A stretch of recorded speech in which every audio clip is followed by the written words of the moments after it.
What's up, everybody?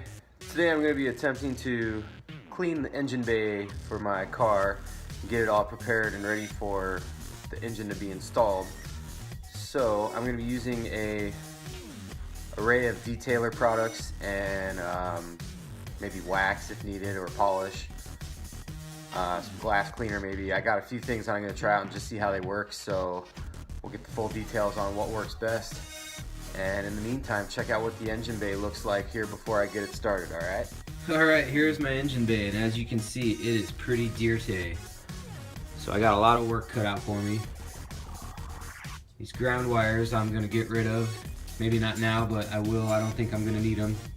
They were on my old setup, so they were supposed to be yellow and they came orange, so I used them anyways because they had yellow ends, but not going to work for me this time. Alright, let's get started. Okay, so after about an hour or so of scrubbing and spraying, this was my end result. Not too shabby. I do feel like if I spent a little more time on it, I could get it a little more cleaner, but I am satisfied with the results and the time that I actually have put into it. And it looks pretty decent. Sway bar's all clean. I got the steering rack all degreased and cleaned up. That's where I could have spent a little more time, but like I said, I don't really mind about that. But all the firewall, all the ABS lines, everything got shined up. Looking good. So these were the products that I used for cleaning the engine bay. Not sponsored or endorsed by any of these brands, although that would be cool, but I'm not.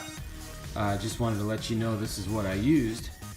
All of this stuff can be purchased at Walmart or easily online. Basically, engine degreaser I used for degreasing all the parts that had grease on it, basically. Pretty self-explanatory. The rapid detailer I did for like the paint and all the dusty areas, all the kind of knick-knack in and outs, really tough to get spots. The back to the black I used for the, well, all the black stuff, all the plastic, all the loom for the wires and all the hoses and everything. And then microfiber towels is what I used to kind of clean it all up and do everything with. So if you have any suggestions or other things that work a little better, I'd love to hear about it in the comments section. Okay, thanks for watching this video. I'm going to be trying to do a video once a week, and got lots of content, lots of stuff to do to the car yet, so hopefully it keeps you interested in watching and keeps me motivated and gets my build done sooner. One thing I want to do before I close is give a shout out to Mark Dillmore off the AZ Lexus Club Facebook page. He hooked me up with basically a free transmission. So now I have 2 transmissions that I'll be able to rotate through as each one breaks. I am going to do small upgrades to them, like shimmy accumulators. I'm going to do a torque converter with a higher stall. There's a little pressure dial in there to turn up to kind of get the pressure a little more higher. So just small things to kind of help with the power that I'm looking for. So shout out to Mark, I really appreciate that. Here's the tranny he gave me, just so you guys see it right there. So, you know, it looks pretty nice. He used it for track racing. So I don't know any real details about it, but we'll see. Hopefully it'll work out for me when the time comes.